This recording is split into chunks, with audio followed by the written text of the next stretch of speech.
God created the world, it was perfect. It was good. And God is a promoter of life. The essence of God's creative abilities communicates that God is all about giving life. In fact, in John chapter 10 and verse 10, Jesus, when he was speaking, he says, I have come that they might have life, and that they might have it more abundantly.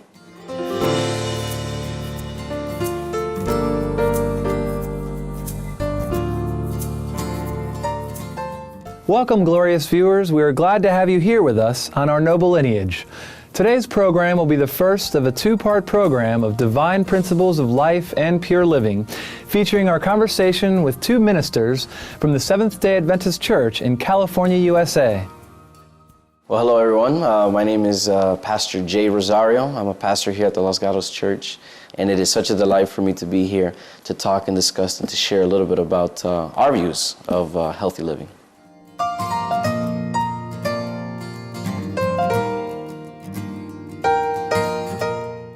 Pastor Jay Rosario is joined by Mr. Raymond Ruckle, who is the church's organist, pianist, and Sunday school teacher. The Seventh-day Adventist Church is distinguished by its observance of the Sabbath on Saturdays. According to the Bible, God created heaven and earth, humanity and animals in 6 days. On the seventh day, He rested to develop a relationship with Adam and Eve. Therefore, the Sabbath, which means rest, is supposed to be the time we spend with our Creator and our brethren, as Pastor Rosario explains. Well, the reason why we observe Saturday, the seventh day, and on Sunday, the first day, is because the Bible mentions that it's the seventh day of the week, which is, in fact, in Luke chapter 23, in the New Testament, it tells us that after the Sabbath, on the first day of the week, Jesus raised from the tomb. So right there you see that the Sabbath comes before the first day of the week. First day of the week, of course, is Sunday. Jesus resurrected on Sunday. The Sabbath has a very, very special value because of this, because it's a time where we could pause, take a breath, relax, and remember what is really the priorities in our life.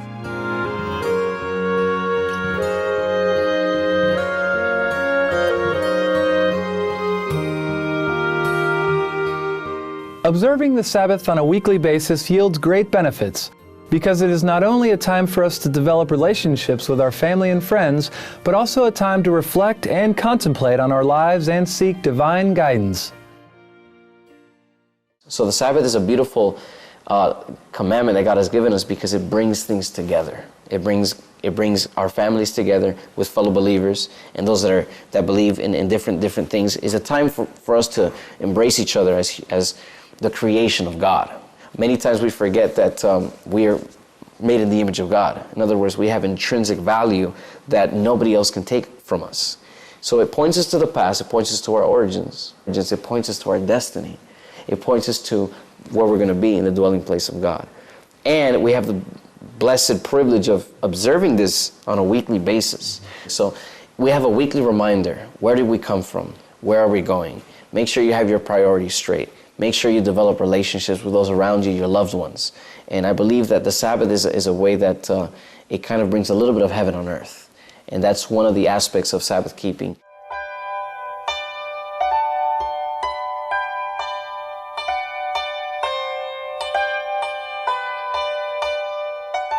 The name Seventh-day Adventist reflects the two central elements of the church.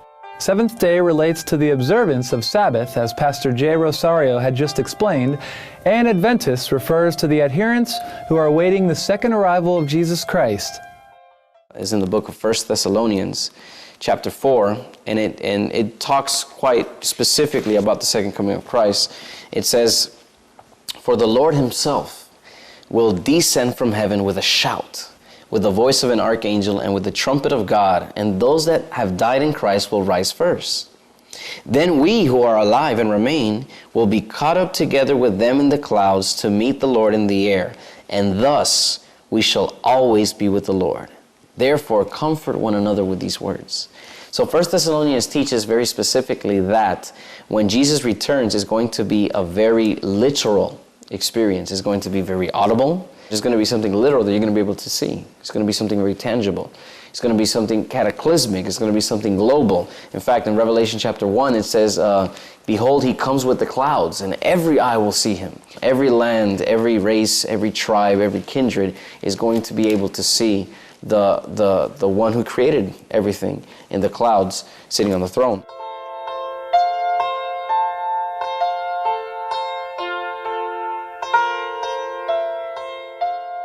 Through the observation of present-day events in relation to biblical prophecies, Seventh-day Adventists believe the second coming of Christ is indeed near.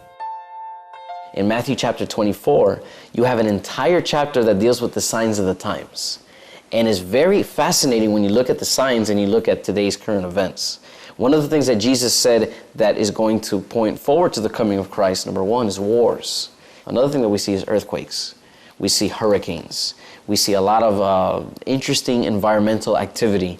There's going to be a lack of the value of humanity. And as we see things developing politically, economically, I mean, not to mention the economic crisis that's going on, there's going to be a lot of turmoil in the end. So we can definitely say that Jesus is coming soon. Now, the Bible is very clear that no man knows the day nor the hour.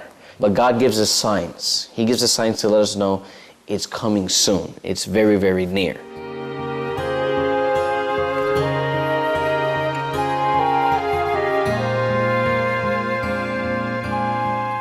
When we return to our noble lineage, we will learn about the healthy lifestyle promoted by the Seventh-day Adventist Church.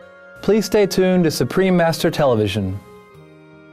A lot of the dynamics of what the Bible teaches about life, alongside nutrition, is all about inner peace, finding harmony between God and yourself. And I think that's one of the things that gives joy and gives a meaning, gives meaning for living.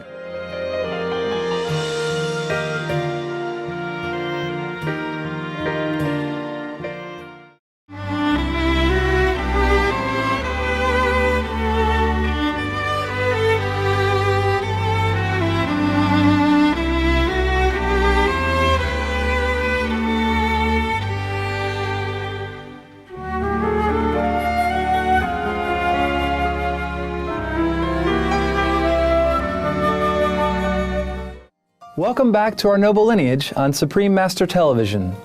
We are very honored to have Pastor Jay Rosario and Mr. Raymond Ruckle with us today. They previously introduced to us the fundamental beliefs of the Seventh-day Adventist Church. Now we will hear about the holistic, healthy lifestyle promoted by the Church, which includes vegetarianism, as our body is the sacred temple of God and should be well cared for.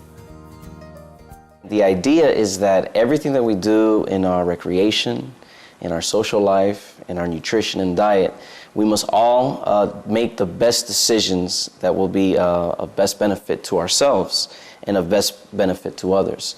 So we have 8 doctors, is what we call them, the 8 laws of health in the Seventh-day Adventist Church, and it's an acronym. It spells New Start, and the N represents nutrition. And nutrition is an area that is very, very important, and it's one of the things that we emphasize, that the Bible speaks volumes on how to eat properly and what the body should receive and what the body shouldn't receive. And then we have E, that's exercise. And a lot of people emphasize a lot of diet and a lot of healthy living, but a lot of them don't emphasize the need to exercise and to get the body in motion, etc. The W there is water. Water is such an important, vital element to healthy living. Many people struggle with dehydration. Many times our bones are insufficient in its strength because of just lack of water. S is sunshine. It is so important to go out and get sunshine. T is temperance. It's very, very important to be temperate in all things. The Bible actually communicates this, the importance of the complete abstinence of what is bad, and the moderation of that which is good, because even an excess of that which is good can be bad. A is air. Many people do not breathe. They don't go out in the fresh air. Some of us live in the cities. We were kind of congested in the smog. All we could breathe is kind of like the pollution. So at times it's important to go out, maybe in a park or someplace, or maybe even at the beach, and just get some fresh air into your lungs. R is rest. We live in such a fast-paced society. We just kind of go with no stops. And R is a very, very vital element. And then the last is T, trust in God. Trust in something that you could support yourself with that is not only material, but rather that's divine.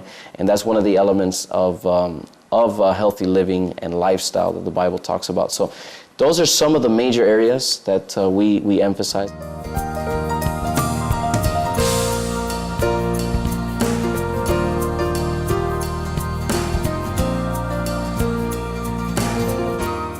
Raymond Ruckle shares with us his views and practices of the 8 principles of health and emphasizes the importance of our food choices. When it comes to that you talked about nutrition. It's very important that a person, when they're choosing their food, that they get it as close to the natural as possible.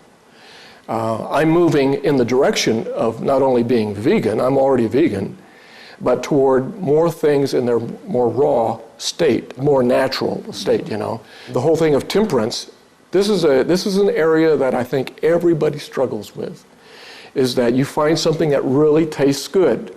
And instead of stopping at a reasonable time, we want to eat a lot more of it. And of course, the other side of that coin is there are people who want things which are not good for the body. I believe I can say unequivocally that flesh foods are not good for the body.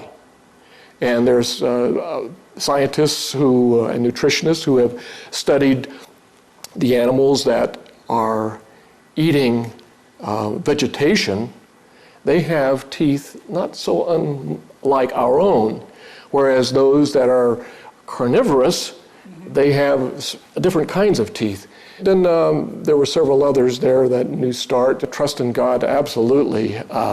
I don't see how people who have no belief in a creator, how they make it through the day. How can they raise those little children to think that when they pass away, that's it, that there's nothing, there's no promise, there's no rhyme or reason why we were made with such skill.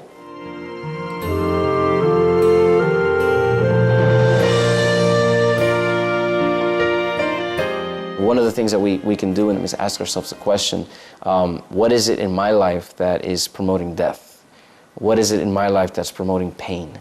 And of course, when we talk about healthy living, when we talk about diet, these things take into consideration. We talked about the fact that God is pro-life. God is about life. He's not about death. The Christian faith harmonizes with healthy living and this whole concept of even the vegetarian diet. The essence of vegetarianism is a respect to God's creation and is really following the dietary plan that God gave us. The essence of meat eating is death. And that's contrary to the original plan that God had in mind, and it's promoting what life is all about. Indeed, God is the provider who sustains all with divine light and love. By leading a proper lifestyle as intended by our Creator, everyone can certainly enjoy a fulfilled life befitting the children of God.